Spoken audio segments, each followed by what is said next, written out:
Ambassador Nikki Haley.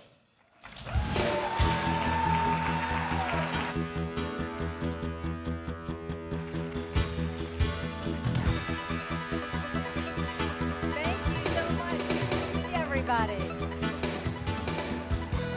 Thank you. Thank you so much. It's great to be here, and I've got to tell you, there is nothing I love more than being in a room with a group of girlfriends. And we appreciate you fellas that decided to join us as well. You know, the fact that you showed up here, I was talking to the press, and the press said, you know, you're a mom, so what do you think these moms want to hear? And I said, you know what? I said, moms care about a lot of things. It's not just schools. We care about the debt. We care about crime. We care about national security. We care about the border. Moms care about everything that matters that affects their families. So to tell you a little bit about myself, I was born and raised in a small rural town in South Carolina, 2,500 people, 2 stoplights. You couldn't think about doing something wrong without somebody already telling your mom.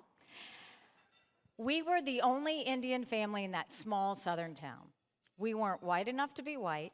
We weren't black enough to be black. They didn't know who we were, what we were, or why we were there. And I remember when I would get teased on the playground, my mom would always say, your job is not to show them how you're different. Your job is to show them how you're similar. It's amazing how our country could use my mom's advice right now.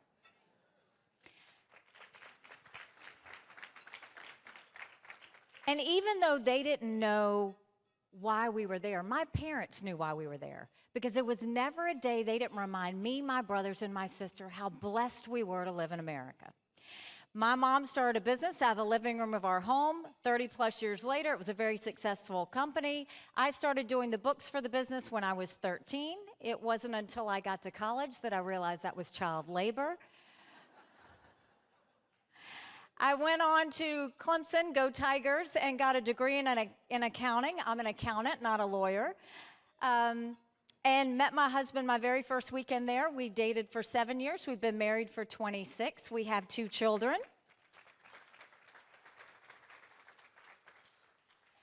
And I went off and worked in the corporate world for a while, and then I came back home to the family business. And one day I happened to be telling my mom how hard it was to make $1 and how easy it was for government to take it. And my mom said, quit complaining about it, do something about it. I did not know you weren't supposed to run against a 30-year incumbent in a primary. Ignorance is bliss, and once I realized he was related to half the district, the only option was to win. So I went around the district. My husband was driving. I was in the passenger seat. My 2 little ones were in the back seat, and I went around the district, and I said, you know, we've got way too many lawyers at the State House. I think they need a really good accountant. And the district took a chance on me, and we won. When I got to the State House, I got to work. And what we saw in South Carolina is at that time a lot of bills were passed by a voice vote. All in favor, say aye. All opposed, nay. The ayes have it. And one day they decided to pass a bill that would give legislators a pay raise. All in favor, say aye. All opposed, it was silent. The ayes have it. Yet to this day, you can't find any legislator that says they voted themselves a pay raise. We had a Republican House, a Republican Senate, and a Republican governor, and I was furious. And I went to the Speaker of the House and I said, this is exactly why people don't trust us. And I filed a bill that said anything important enough to be debated on the floor of the House or the Senate is important enough for the people to know how their legislators voted. And the Speaker said, put the bill away. We don't need to have it. We will decide what the public needs to see and what they don't. I remember going home to my husband that night saying, if I can't even get legislative votes on the record, what am I doing here? And he said, then fight. So I went around the state of South Carolina and said, did you know of all the bills passed in the House, only 8% were on the record? Of all the bills passed in the Senate, only 1% was on the record. So if you didn't know how your House member voted 92% of the time, if you didn't know how your senator voted 99% of the time, how did you know who to vote for when you went to the polls? And the people of South Carolina were shocked. To put this into perspective, my first year in office, I was chairman of the freshman class. My second year, I was majority whip. My third year, I was on a powerful business committee. My fourth year, I was subcommittee chair of banking. The year that I wouldn't put the bill away, they stripped me of everything. I could take the well, no one would hear me speak. I could sponsor a bill, no one would co-sponsor. So I ran for governor.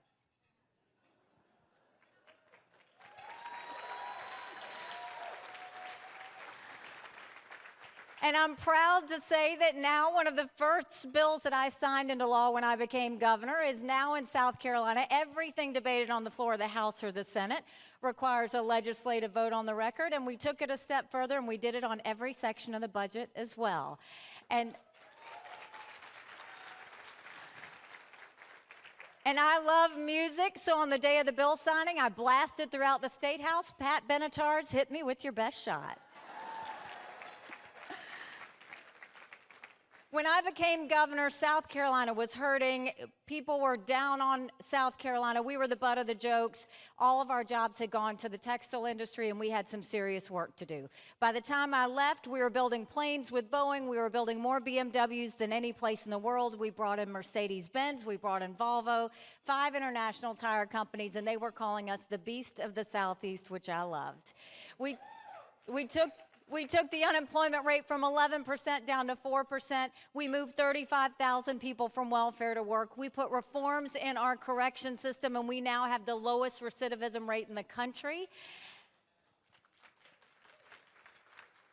And South Carolina was named the friendliest state in the country, the most patriotic state in the country, and the #2 state in the country people were moving to. Love you. And then I got the call for the United Nations. And my response, and I'm not kidding, was, I don't even know what the United Nations does. I just know everybody hates it. But when you get a chance to serve your country, you jump. And so we got to work. I wanted countries to know what America was for and what America was against. I didn't care if they didn't like me, but I wanted them to respect America. So we got to work. We pulled ourselves out of the Iran deal. We moved the embassy from Tel Aviv to Jerusalem.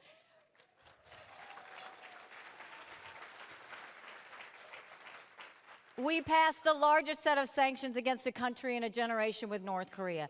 But the most important thing that we did, we took the kick me sign off of our backs, and we were respected again at the United Nations. Now I'm running for president. And I don't need to tell you how bad things are. You don't have to turn on the news to see it. We are $32 trillion in debt. We are having to borrow money just to make our interest payments. Now, I would love to tell you Biden did that to us. But I've always spoken hard truths, and I'm going to do that with you today. Our Republicans did that to us too. You go look at that $2.2 trillion COVID stimulus bill that they passed with no accountability whatsoever, left us with 90 million Americans on Medicaid, 42 million Americans on food stamps. And did Republicans try and make it right? No, they doubled down and opened up earmarks for the first time in 10 years, passing through 7,000 of them in December. Want to know how they spent your money? $30 million on an honors college in Vermont. $10 million to tear down a hotel in Alaska, $7.5 million for a courthouse in Colorado. And the list goes on. All while 1 in 6 families can't pay their utility bill, 60% of Americans are in credit card debt. Social Security will go bankrupt in 10 years. Medicare will go bankrupt in 8. Everybody talked about our education and said, oh, but COVID did that to us. No, we had problems with education before COVID.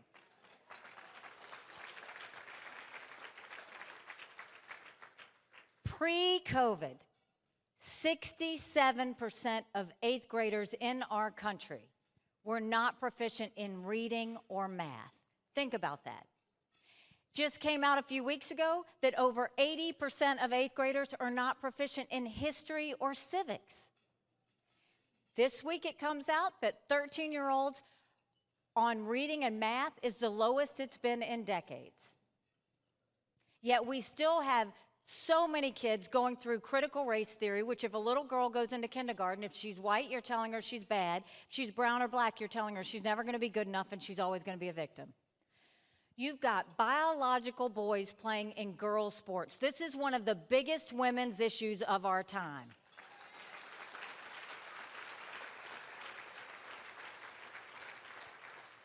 My daughter ran track in high school. I don't even know how I would have that conversation with her. How are we supposed to get our girls comfortable with biological boys in their locker room? You can't. Think about that. And then recently, Johns Hopkins comes out with the definition of a woman. Did you see what it was? A non-man. They are literally trying to erase all the progress we have made in all of this time. And then everybody wonders why a third of our teenage girls last year seriously contemplated suicide. We're supposed to be raising strong girls. We've got to fight that fight. No matter what they try and call you, we have to fight for our girls.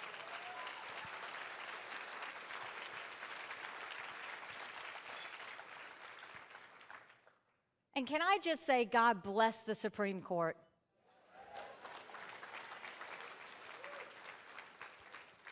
They are making a lot of wrongs right. We've seen it. They've made, they've corrected things on religious liberty. We're seeing that they're correcting things on student loans. But the affirmative action is really important. And the reason it's important is because the liberals continue to try and put minorities down. And the way they do it is they say, oh, but, minority parents don't need to pick the schools for their kids. We know better, we'll pick it. Or you're disenfranchising by having voter ID. Minorities are capable of going to the DMV and getting an ID. We do it every day. So they continue to want to say that minorities can't, and I'm going to tell you, yes, we can. We always have. All minorities want is freedom.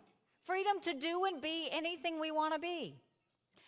You look at if that wasn't enough of the issues that we have, crime's at an all-time high, and then you look at the border. Let me tell you, I've been to the border, and I didn't go and pull a Kamala and come back. I went 400 miles down that border. You're not ready for what I saw. Mounds of clothes, mounds of shoes, paraphernalia, rape areas that the women and girls have to walk through to get by. When you get up in the morning, you get your coffee and you watch the news. When these ranchers get up in the morning, they get their coffee and they go see if anyone died trying to cross the fence. They pick up whatever little kids were left behind and turn them over to Border Patrol. I met with multiple sheriffs. They said before 7 a.m., they round up whatever illegal immigrants they can. They turn them over to Border Patrol. Border Patrol documents them and releases them until their court date years from now. And when you ask Border Patrol about their job, they said, you want to know what we do? We're glorified babysitters. They don't let us do our job. 5 million illegal immigrants. We had enough fentanyl cross the border last year that would kill every single American. Number one cause of death for adults 18 to 49, fentanyl. And don't think for a second China doesn't know what they're doing when they send it over. And then you've got our national security situation. Did you ever think we'd look at the sky and see a Chinese spy balloon looking back at us? You've got Russia invading Ukraine, you've got North Korea testing ballistic missiles, you've got Iran building a bomb. But make no mistake, none of that would have happened had we not had that debacle in Afghanistan. My husband's a combat veteran. He deployed to Afghanistan. The idea that we left Bagram Air Force Base in the middle of the night without telling our allies who stood shoulder to shoulder with us for decades because we asked them to be there.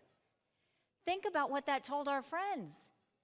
More importantly, think about what that told our enemies. So that's a lot of bad, right? It's hard to find anything good. But now I'm going to tell you what I told South Carolinians when I became governor. No more whining. No more complaining. Now we get to work. How do we fix it? When it comes to the economy, let's claw back the $500 billion of unspent COVID dollars. Instead of 87,000 IRS agents going after middle America, let's go after the hundreds of billions of dollars of COVID fraud that exist.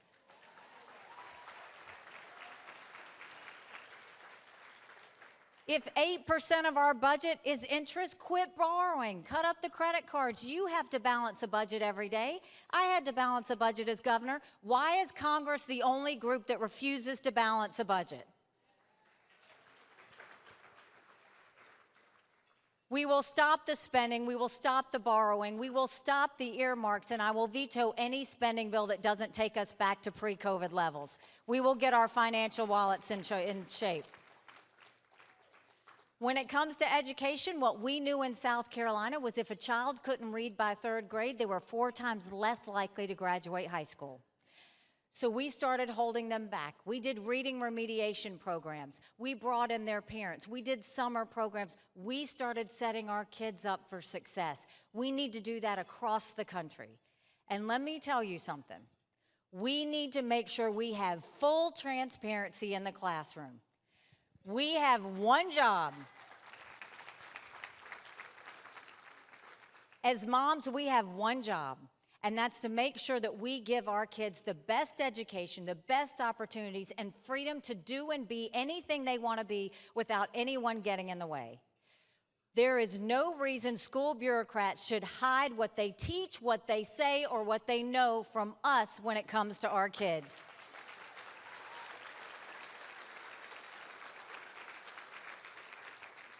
And parents should be able to decide which schools their kids go to. We don't need a child going to school based on a zip code, based on where they're born and raised. Every child deserves a good education. And every parent deserves to know what's being taught and where they're being taught. We've got to fight for this. This is our kids that we're talking about. Then let's put vocational classes back in high schools. Well, let's start building things in America again. We have apprenticeships all over South Carolina. We teach kids to build the things we make. We need to do that around the country. And when it comes to our universities, we're going to say you either take Chinese money or American money, but the days of taking both are over. We'll get that Chinese infiltration out of our universities. And when it comes to the border, we'll do what we need to. When I was governor, we passed one of the toughest illegal immigration laws in the country. We did a mandatory E-Verify program that required every business to have to prove the person they were hiring was in this country legally. We will do a national E-Verify program. We will defund sanctuary cities once and for all. Instead of the 87,000 IRS agents, we'll put 25,000 Border Patrol and ICE agents on the ground and let them do their job. We will go back to remain in Mexico because guess what? Nobody else wants to remain in Mexico, so we'll go back to that policy. And instead of catch and release, we will start to catch and deport. That is how we will take care of the situation on our border. And when it comes to national security, we'll let countries know what we expect of them. When I was at the United Nations, there were 2 things that our enemies never wanted us to have. They never wanted us to have a strong military, and they never wanted us to be energy independent. Strong militaries don't start wars. Strong militaries prevent wars. And when it comes to energy independence, we should do all of the above energy. No more going hat in hand to Saudi Arabia or getting dirty oil from Iran and Venezuela. And when I was at the United Nations and we made the push to move the embassy from Tel Aviv to Jerusalem, we were heavily condemned for it. And I was so upset, I went back to my office after the vote, and I said, I want you to put a book together. And in that book, I want you to list all 193 countries. The second column, I want you to show the percentage of times they voted with the U.S. and against the U.S. And I want the third column to be how much foreign aid we give them. I took that book and I gave it to President Trump. He lost his mind. He's flipping pages, he's yelling out countries. And I said, I'm not saying that you give foreign aid based on a percentage vote at the UN. But that should be one of the things we look at. Stop trying to buy friends. Stop paying off enemies. Last year, we gave $50 billion in foreign aid. Do you know who we gave it to? Pakistan, that harbored terrorists that tried to kill our soldiers. Iraq, that has Iranian influence that says death to America every day. Zimbabwe, the most anti-American African country there is. We give money to Belarus, who's holding hands with Russia as they invade Ukraine. And yes, we give money to communist Cuba, who America named a state sponsor of terrorism, who is putting up a spy center in Cuba as we speak with China. And the one that makes me sick to my stomach, we give money to China. How weak do we look? When I am president, we will no longer give money to countries that hate America.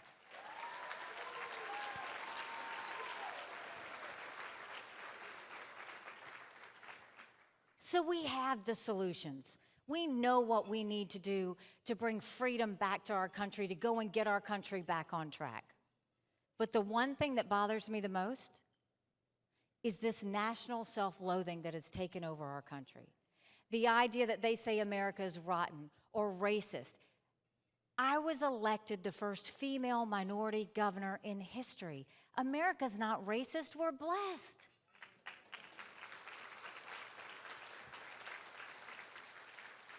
Our kids need to know to love America. They need to be saying the Pledge of Allegiance when they start school every day.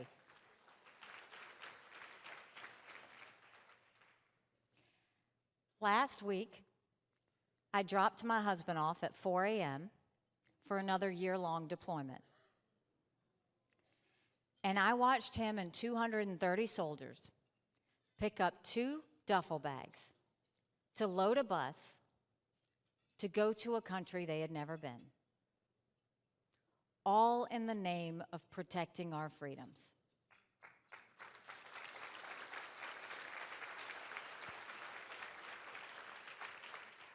They're willing to sacrifice their lives and leave their families for a year because they believe in this experiment that is America.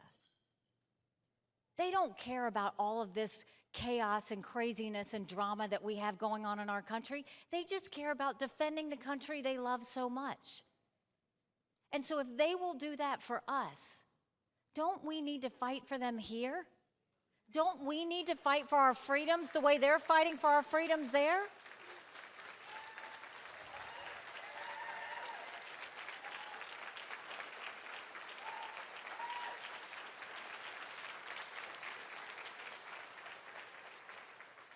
We've got a country to save. But if we want to save her, we have to have a new generational leader. We can't look back. We've got to look forward. We've got new problems with new solutions. And if we want to save our country, it's going to take a lot of courage. Courage for me to run, and courage for every one of you to know, don't complain about what we get in a general election if you don't play in this primary.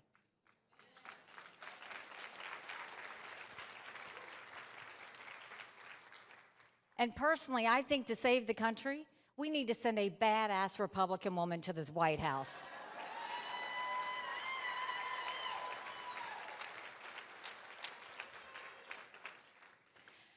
So I know that we can do this, and I know by all of you showing up today and showing that you care, we will get this done. But someone asked me why I was running. And I said, you know, my parents came here 50 years ago to an America that was strong and proud and full of opportunities. I want them to know that country again. I'm doing this for my husband and his military brothers and sisters because they need to know their sacrifice means something. They need to know that we do love our country. I'm doing this for my daughter who just got married, and I saw how hard it was for her and her husband to buy a home. And I'm doing this for my son who's going to be a senior in college, and I have watched him write papers of things he doesn't believe in just to get an A. That's not us. That's not America. And recently, 78% of Americans said they don't think that their kids are going to live as good of a life as we did. We can't be okay with that. I'm not okay with that. We do have a country to save.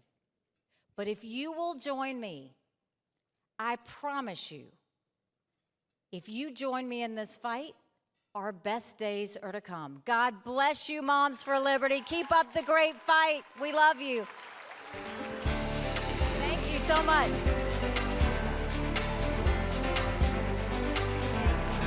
Thank you.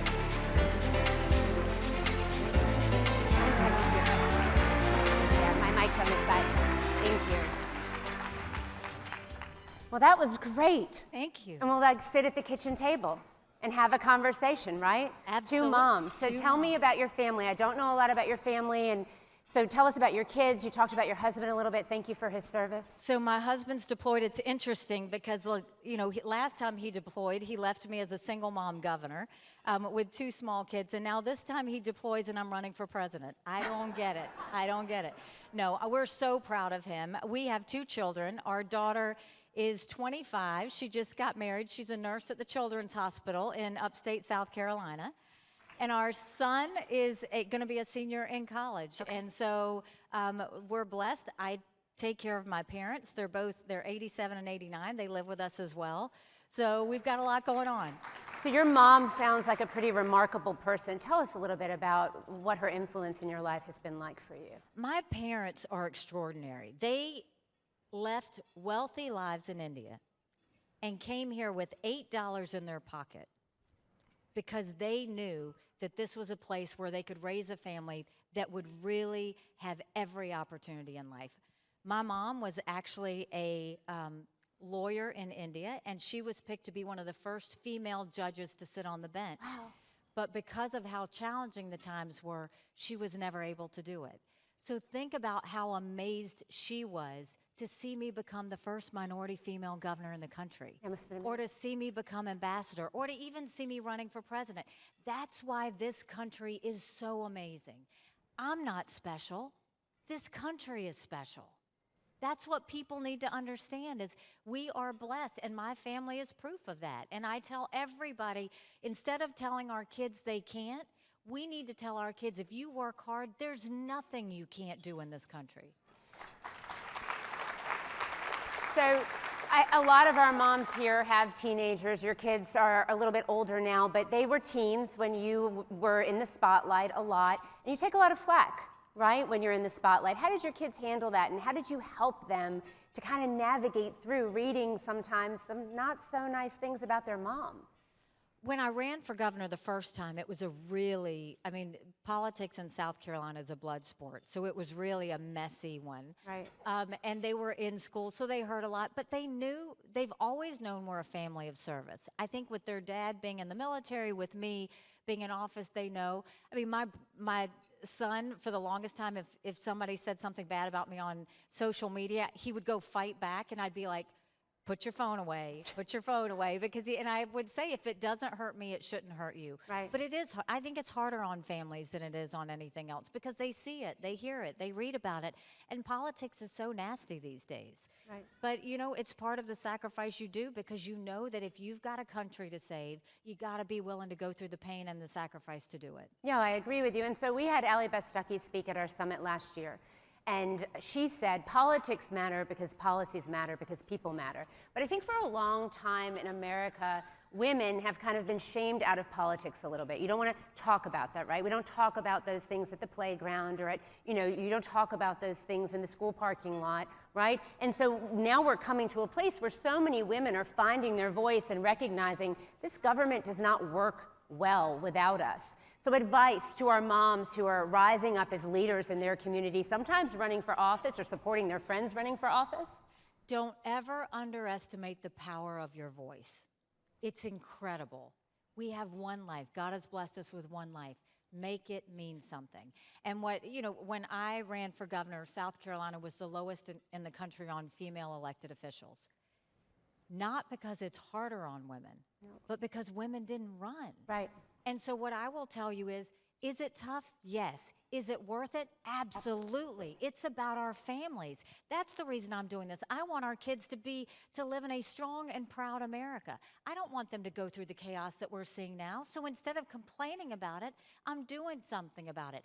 Everybody in this room, you're doing something about it. Keep it up, because women are 51% of the electorate.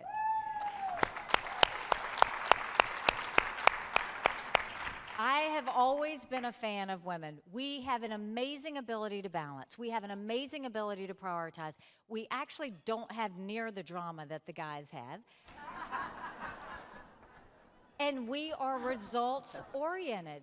We're totally results-oriented. If a woman puts her mind to something, you can bet she's going to get it done. 2.5 years.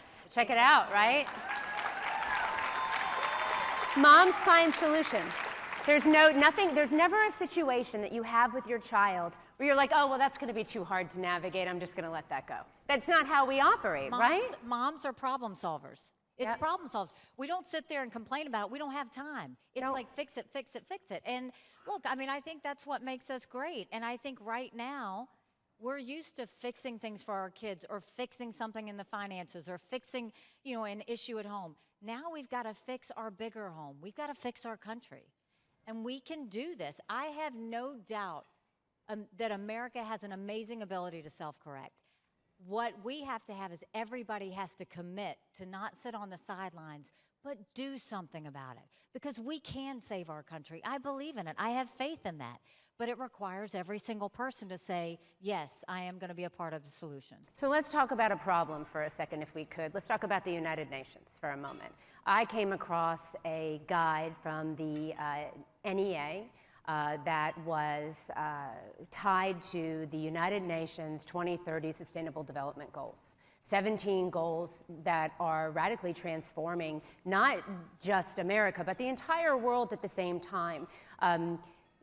Gender identity coming out of these goals, right? So how, as president, will you help to safeguard the sovereignty of the United States when there's such immense pressure, even from the teachers' unions, to implement these sustainable development goals, which seem to the UN to be a foregone conclusion? Well, I will tell you, the United Nations is not for the faint at heart. Every day I felt like I was putting on body armor because I knew there'd be a fight that day. I just didn't know which country we'd be fighting. When we were there, we called out every one of those things. I had a team that literally did nothing but watch every move China made, watched if they were doing anything that was socially unacceptable to America. We were constantly fighting for human rights for all people, because I think human rights are so much a part of the American moral fabric. And so you have to call it out, and you can't, it's the time where when you open a door, you can't close it. Right. Don't even crack a door if you can't. Look at the biological boys in women's sports. When you open that door, you think, oh, it's just this. It leads to something bigger and bigger and bigger.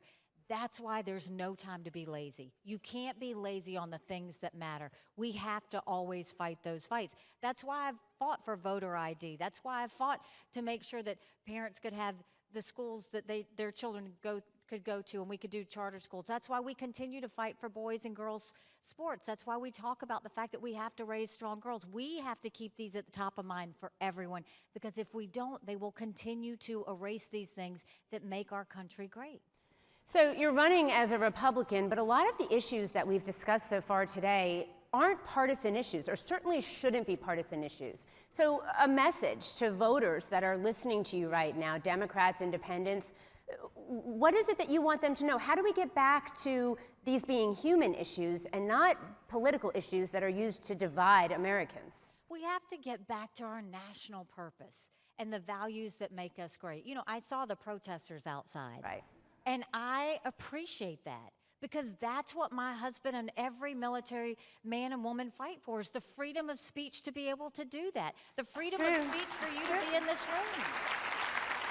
I don't love the sexualizing children part. I'll just be clear about that, right? So some of it I have a disagreement about, but again, not partisan. No, but when you talk about the fact, just that they can say it, we don't have to agree on it, but they can say it. Yeah. But the same way in this room, we can say what we care about.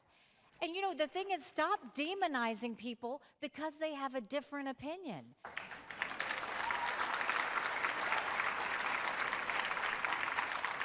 And at the end of the day, we have to remember that without knowing the political bias of anybody in this room, we agree on 80% of the things. It's 20% that we fight over, but 80%. So why can't we at least see results on the 80%? At the end of the day, we're not seeing anything happen in D.C. And you've got families now, we feel like we work for the government. That's not the way it's supposed to be. Government's supposed to be working for us. And that's why when I become president, what I think is hugely important is I will make sure that we reduce the size of the federal government and send it down to the states.